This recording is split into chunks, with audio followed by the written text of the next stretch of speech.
What's up, everyone? Back for another beer review, and today I'm reviewing yet another beer from Odd13 Brewing, and they are out of Lafayette, Colorado, and this is their Codename Holidayfan. So they are calling this one a Triple IPA that comes in at 10% alcohol by volume. No IBUs listed in time of review. This can is approximately 6 weeks old. I want to give a huge thanks and shout out to a very good friend of mine and a viewer of the channel, Jeff, aka NoJinx, for hooking me up with this one.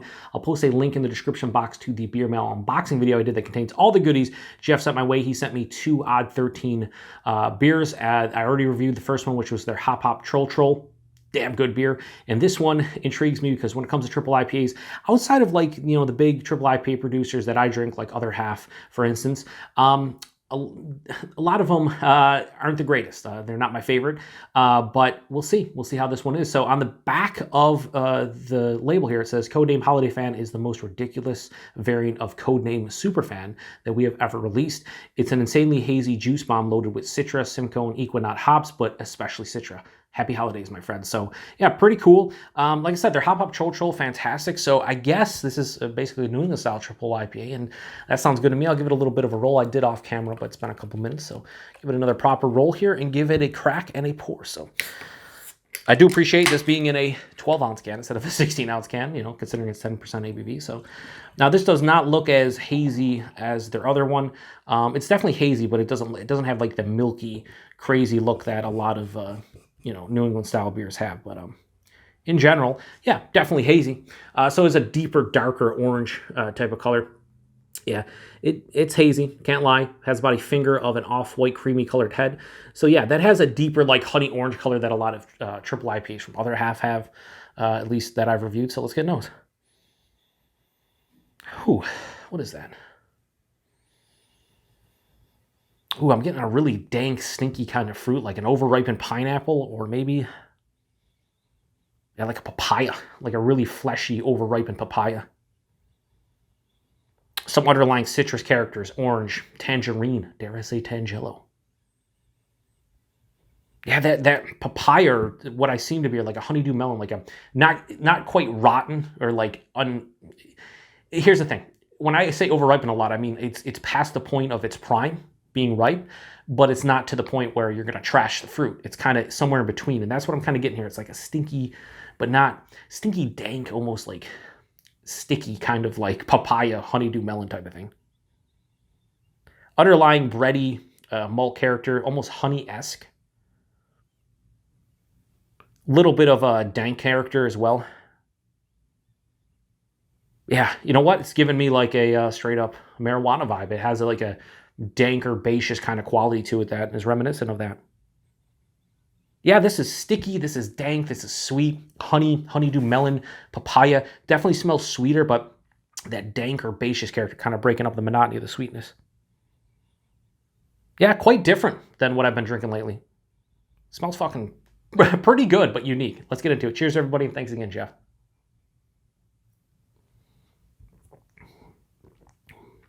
Wow. That is ridiculously smooth for 10%. Holy fuck.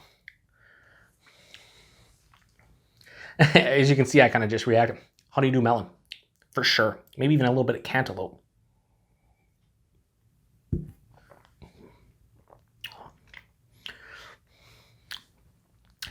So the body on this one, not a huge body on it at 10%.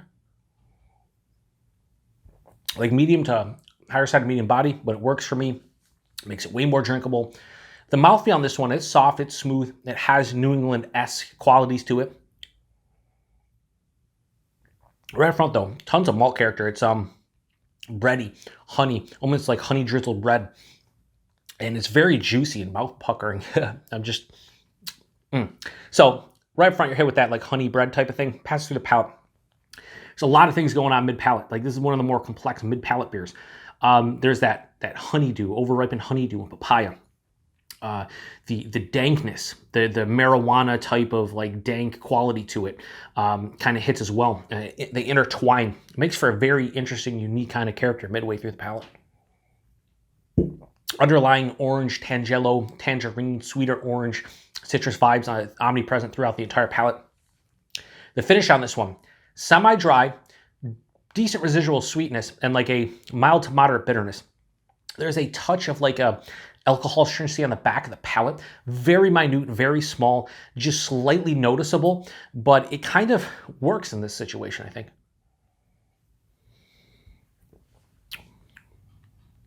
I'm very impressed by Odd13. Like until Jeff sent me these two beers, I had no idea they existed. I think he checked a couple in on Untappd, and as I'm toasting and going through and whatnot, I'm like, oh, Odd13, whatever. I don't. Is that a new Michigan brewery? I had no idea where they're from. But after having the Hop PaTroll and having this, I can say that these two beers, quality, definitely quality, very enjoyable. This is my favorite triple IPA I've ever had. No, far from it. But it's you can tell the quality in the beer. You can tell it's a well-made beer. They know what they're doing, and man, it's so easy to drink at 10%. Kind of scary. Outside of the slight alcohol stringency on the back of the palate, there's a little bit of like a chest warming into the stomach. But I mean, as you can see, I'm drinking it quite easily. Yeah, I really like this one. It's quite complex. It's sweet, but a reserved sweetness. There's enough of like a dry finish, the alcohol stringency, and like a mild to moderate bitterness to just stop it from being overly sweet like a lot of triple IPAs can be. The body, I'd say the body and mouthfeel are probably not the best. I mean, they're solid. They're good. I'd like to see this one be a little bit more like creamy and soft, especially since they're going for, as they say, an insanely hazy juice bomb. You're talking New England style, so I'd like to see the mouthfeel be a little bit better in this one. I think in the Hop PaTroll, it was pretty fantastic, the mouthfeel and body. This one, little lacking, but only because I've had better triple IPAs. That said, I think I like this one just as much as the Hop PaTroll in a different way. So Odd13's Codename Holidayfan. I'm going to give it a low 4.25 out of 5. I'm going to go 4.15 out of 5.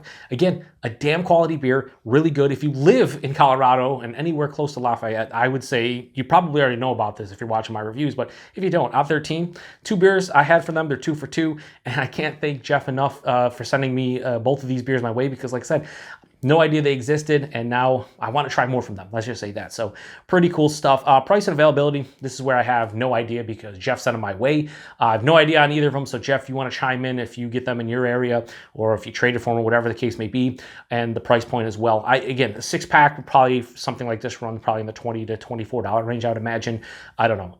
It's a 10% triple IPA. I'd imagine, maybe like $4 or $5 a can. I have no idea. So that's, I always get to the end of these, I'm always like, oh, I have no idea. So Jeff, let me know, or if anyone else, and then I start guessing. Like I literally just said I don't know, and then I start guessing like a fucking idiot. Anyway, there's not much more to say about it. Anyway, if you've had this one before, let me know what you think about it.